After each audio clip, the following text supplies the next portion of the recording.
Friction. Friction exists in every moment and in every object. Friction is the force resisting the relative motion of solid surfaces, fluid layers, and material elements sliding against each other. Let's say you have a bookshelf on the floor. The floor is really smooth. Now try to push the shelf. It moves easily. Now let's move to the other room. We have to push another bookshelf. Let's start pushing it. At the first instance, it won't move. When you try to push it harder, it still doesn't move.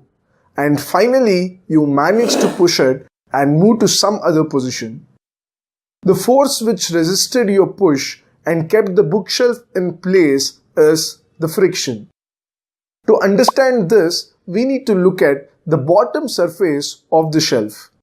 It may look smooth to our eyes, but when you look at the actual surface which comes in contact with the floor, it will be like this. It will be uneven and has a lot of roughness. This uneven surface is the reason for the friction. There is no smooth movement of the shelf on the floor. There will be a tangential force on the object which will oppose the force applied. Because of this resistive nature, frictional force causes undesirable effects like wear and tear of mechanical parts and machines. It can be reduced by using a suitable lubricant. It is a bigger problem when we don't have the proper friction. If the road is slippery, you may not get the proper traction and lose control of the car, which can be very dangerous. It is the reason why you fall when you walk on a wet floor, because the friction will be very less.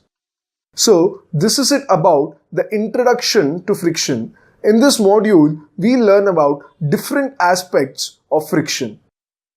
To sum up, we learnt about the definition of friction, how friction acts on objects, what happens when the friction is more and when it is less.